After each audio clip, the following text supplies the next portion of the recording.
You're listening to the I'm Busy Being Awesome podcast with Paula Engebretson, episode number 270.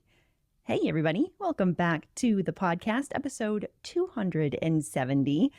If you have been enjoying the podcast or you've been watching it on YouTube and you've learned some strategies or supports to help you better understand your ADHD and how to work with your brain, would you be a rock star and leave a rating and review? You can open up your podcast player. In fact, in Apple Podcasts, I have the step-by-step instructions right there in the episode on how to leave a rating and review. If you're on YouTube, maybe you could like and subscribe to the podcast if you haven't already done so. I know you've probably heard podcasters and YouTubers talk about this all the time, but there is a reason for it. It helps to spread the word and encourage others to tune in. And as you all know, it is my mission to get these strategies and supports to even more busy, awesome brains who need them. So thank you. Thank you in advance for leaving a rating and review. And as always, thank you for tuning in and for being here. I know there is so much content out there, and I do not take your time lightly. You are truly busy being awesome. Thank you for being here. All right. So with that, let's dive into today's episode, shall we? I'm curious, have you ever felt so overwhelmed by all the things you've done or not done that you've wondered to yourself, why even bother trying to change this thing anymore? Why even bother trying? I have tried so hard. I have never been able to change it or stick with it before. What is the point in even continuing? There is so much evidence out there that I am just not a person who can XYZ. And then enter your own personal obstacle right there. I mean, for years, my returning refrains were, what's the point in even trying? I'm putting in the reps, and I clearly am just not a person who can get things done on time. I'm just not a person who can focus on what actually matters without getting distracted by everything else. I'm just not a person who can actually stick to the plan I made. And then more recently, I'm just not a person who can get to bed on time, or who can end their workday when I say I will. If you know these stories, you're in the right place, because today we're diving into this space. And this topic was inspired by a powerful question that one of my private clients asked me on Voxer. And Voxer is a voice messaging app. It's kind of like WhatsApp, but my one-on-one clients use it to check in for coaching and ask questions and stuff between our calls. So she sent me a Vox and she said, okay, how do you think about our actions in aggregate? In other words, when you have so much evidence of a particular behavior or a particular result over and over and over, how can you actually get yourself to believe anything different? If you are the sum of your actions and your actions are not moving you in the direction you want to go, then what? Okay, so she asks me this question, which is so thoughtful. And I asked her, okay, tell me a little more. And she said, okay, well, here's an example. Hypothetically, let's say that somebody's always late, but they're not just a minute or two late. They're significantly late, and it's getting noticed at work, and they've been written up, and eventually they lose their job. If that were me, I would have a really hard time thinking anything other than I'm always late. I'm a late person. This impacts other people. This is just how I run. Now, I know that this is a familiar refrain for so many of us. And I think most brains who have tried to learn new skills or make changes in their lives, and especially ADHD brains who navigate black and white thinking and all or nothing thinking, we know these tendencies well. And it's certainly a message that's reinforced in popular culture. I mean, think about the Instagram and Pinterest quotes and things like, you're the sum of your actions, or the way you do one thing is the way you do everything. I mean, this messaging is everywhere. So again, if you've ever noticed yourself thinking or wondering similar questions, you're certainly not alone. Okay, we have all heard you're repeatedly what you do. Your past performance is the best predictor of future behavior. And it's easy to let those messages kind of weigh us down. We tend to use them against ourselves. We use it to beat ourselves up and to point out all of our quote unquote failings. But also, we don't have to. And today I want to talk about that. Okay.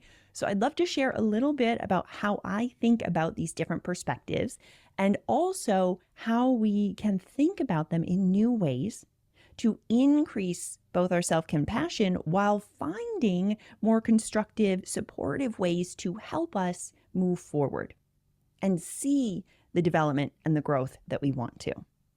Sound good? Okay, let's dive in. So let's first slow down and check in for a minute. How often does your brain offer thoughts like, I'm always messing up, I never get it right? This kind of all or nothing extreme language of always, never, can't, right? When we offer these thoughts, we think that we're just objectively looking at our actions and expressing the truth. We just think it's evidence of who we are. I never get anything right, ergo, I can't do anything right ever. Okay? First of all, these are not objective truths. You do not always mess up. There are many times when you actually get it, quote unquote, right. In fact, you turned on this podcast and you're listening to it today. That is a win. You did that right. You've kept yourself alive today. Win.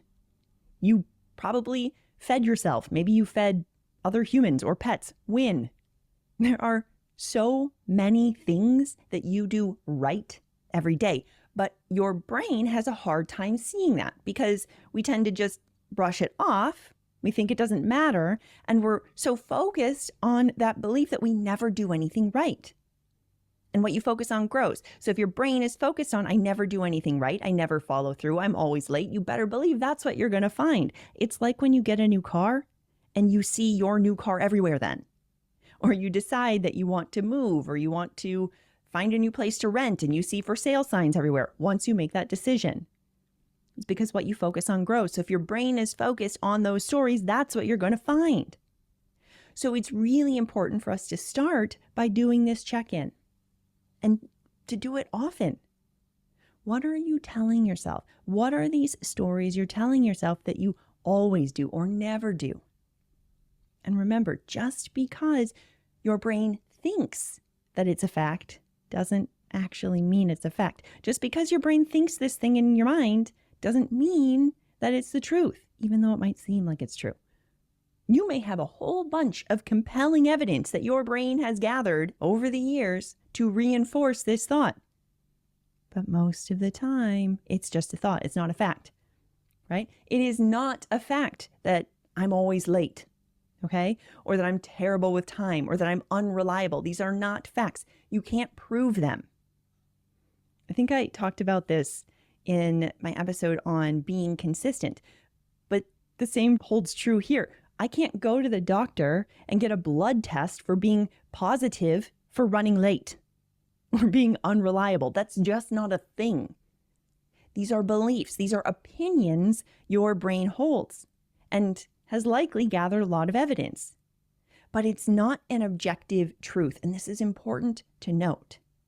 So if you start hearing that little voice saying something like, you are what you repeatedly do, and it seems like you're kind of stuck repeatedly doing this, this is just what you are, it's first so important to make note of it.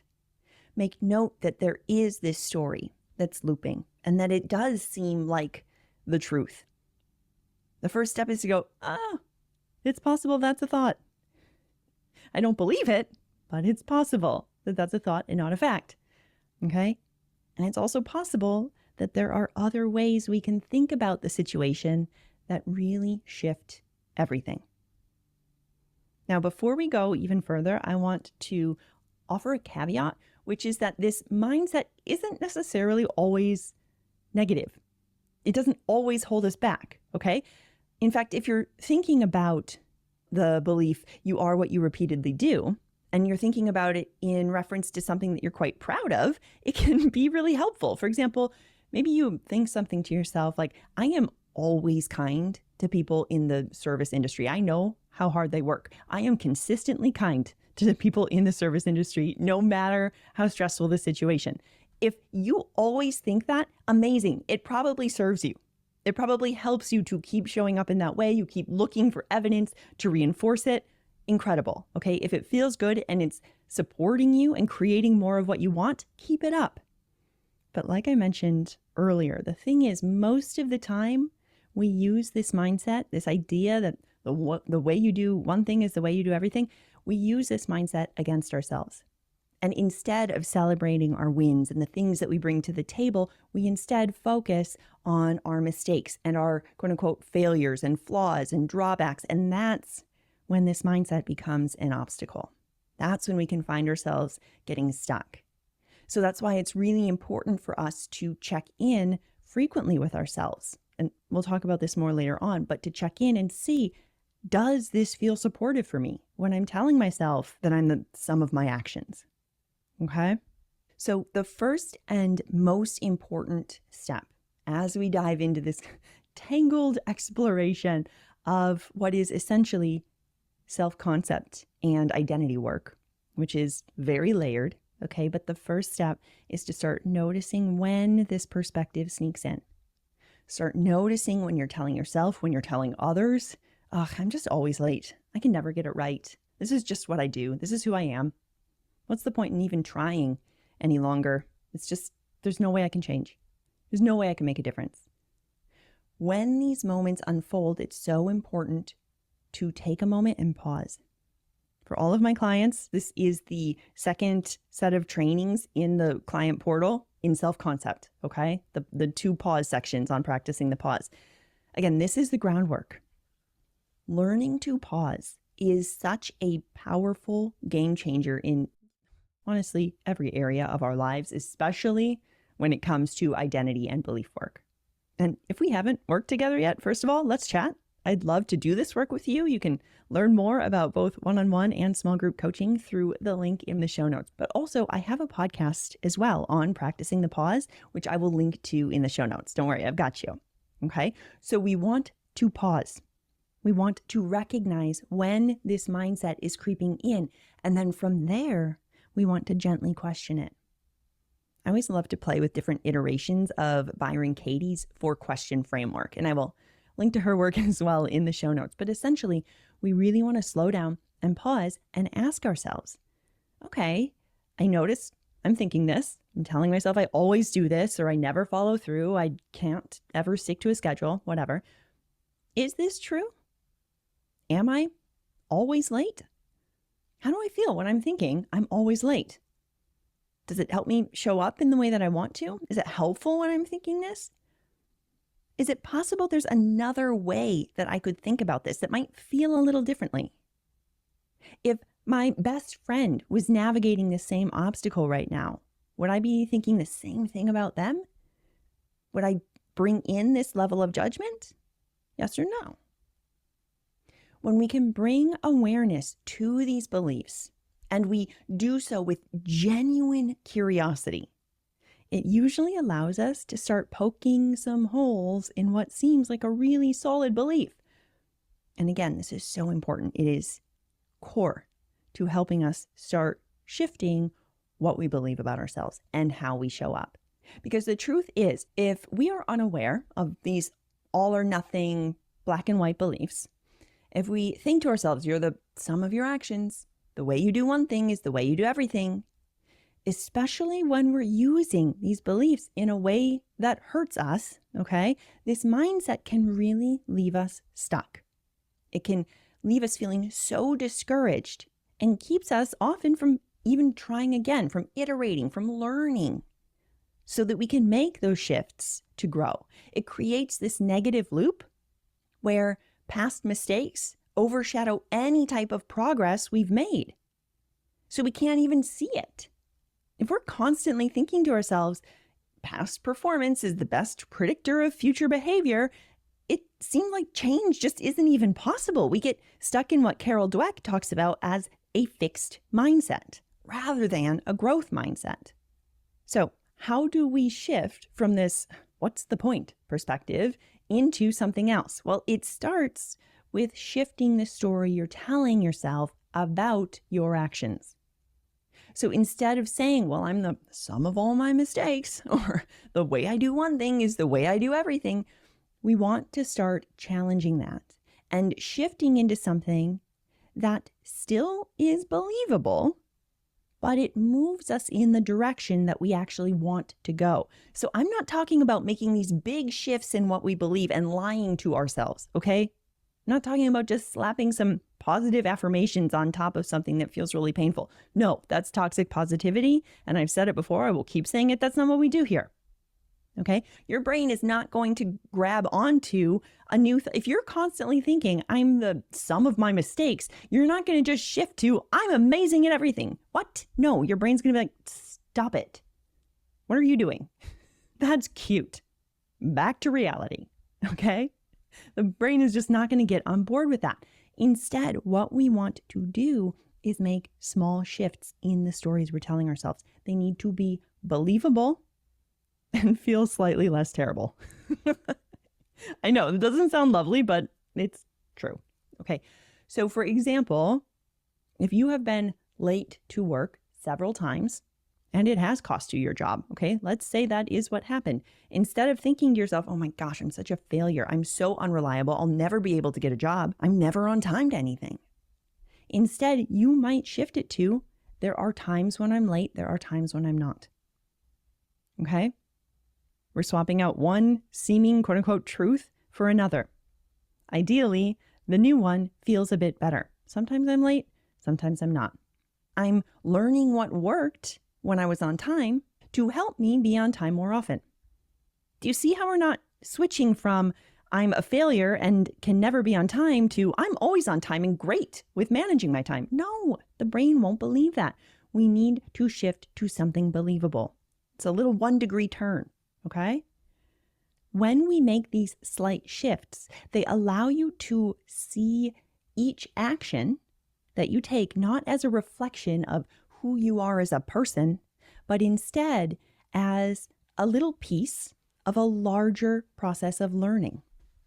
It encourages us to find the instances when we are on time, to get curious, to start looking for what's working so we can start implementing that more often. So let's look at some of these more familiar beliefs that we all tend to know so well. Okay, beliefs like, I've never been able to change. Why would now be different? Or what's the point in trying? I've never been able to stick with it in the past. These thoughts are so familiar and so paralyzing, especially when we've internalized them throughout our lives, especially when we believe that we are what we repeatedly do. But here's what I think. Every step you take, every attempt you make, even if it doesn't work out the way you imagined, is a step forward. It's a step forward because you are either winning or you're learning. Please hear me. You are either winning or you're learning. Even if your brain's like, no, I just moved 6 steps backward. No, it's still a step forward because you're either winning or you're learning. Both will move you forward if you let them. If you are willing to be curious and learn from what worked and what didn't and make adjustments to try again, both will move you forward. I mean, honestly, past performance is the best predictor of future behavior. That's just not always true because there is always a first time. Think of it like learning to walk. Okay, toddlers aren't going to get it right on the first try. Your body's literally not built that way. In fact, you have to fall down and get up and fall down and get up. That's what builds the leg muscles in a toddler so they can walk. It is the process of falling down and getting stronger and learning from those quote unquote failures that allow them to learn and do better and get stronger so they can walk effortlessly eventually. So if you're falling down, it doesn't mean that you're failing, that you're stuck, that you can't move forward. It doesn't mean it's quote unquote who you are. It means that you're still learning, you're still building that muscle. And there's always something to learn. And there always has to be a first time. When we are leaning into a new area of growth, we're not going to just get it right the first time without some sort of wobble, okay? And in fact, those of us who can do the new thing flawlessly the first time, you know what that usually means? The thing is super boring for our brain and we don't want to do it because it's boring. So what would it look like if the challenge was part of it? And there's always going to be a first time when we get it. But before that first time is going to be a lot of quote unquote failures or opportunities to learn. There's always the first time when the toddler finally takes those first steps and doesn't fall back down. There's always going to be that first time when you don't have training wheels on a bike and we're able to ride without tipping over. In fact, I was just talking with a client the other day, and he was sharing about the first time that he could effortlessly use a stick shift without the car stalling or lurching when he would shift gears, right? There's always that turning point. There's always that first time. The question is, are you willing to lean in and learn from all the times before it? Are you willing to learn from the experiences that lead up to that turning point? Are you willing to keep going until you turn the corner? Until you find that you can seamlessly shift without stalling at 50% of the time, and then 75 or 80% of the time, and then 95 to 100% of the time? Are you willing to keep learning and trying and iterating? And this is why I am always so adamant about celebrating your wins and recognizing your growth and your accomplishments. That's why I have my Count Your Wins journal, which is literally designed to help you identify those areas every day in your life to celebrate your wins. I'll link to it in the show notes if you want to check it out.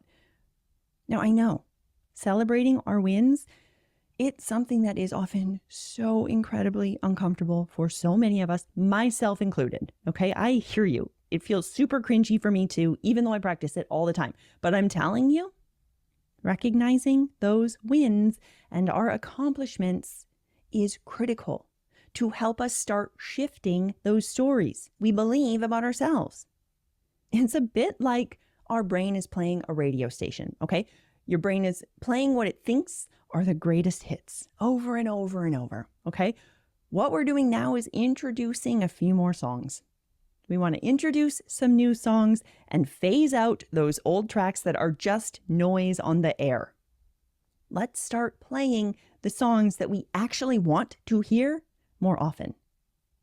So if your brain is convinced that you're always late, that you're unreliable, that you never follow through, I encourage you to start looking for evidence of the contrary. Start finding those wins. Start collecting those wins. Even if your brain's like, that doesn't count, that's too small, count it. Start finding those wins. Maybe you created a schedule for yourself and you didn't follow it at all, okay? You didn't do anything at the time that you said that you were going to, but what you learned from that experience was huge. And you learned that what you scheduled for 4 hours in the morning was actually enough work for a week. And you learned a ton about your time blindness and how long those different tasks actually take. Those are huge wins that you can use for yourself as you approach scheduling the next time. I'm telling you, it is so critical that we start seeing these areas of growth as wins, as accomplishments. Our brains automatically want to brush it off. Let's say you set a goal to be on time. You usually run about 10 to 12 minutes late, and you set a goal to be on time, and you arrive 5 minutes late. And your brain's like, that doesn't count. I'm still 5 minutes late. But don't do that to yourself.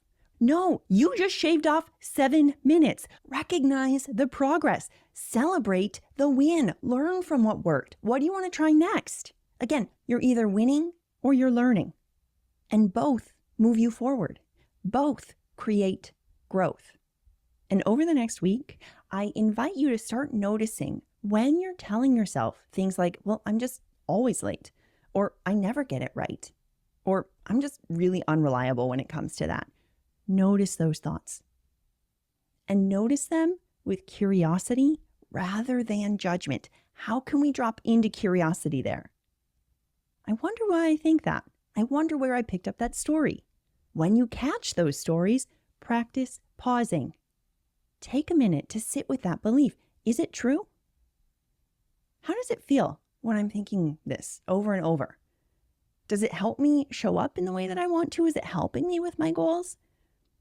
Is it possible there's maybe a more compassionate way to think about this situation. And from there, you can play around with some other beliefs that are still believable, but help you move in the direction you want to go. Instead of telling yourself, well, I'm just always late. I'm a late person. Try something like, sometimes I'm late, sometimes I'm not. There are times when I'm on time. And notice how even these small shifts can change how you feel.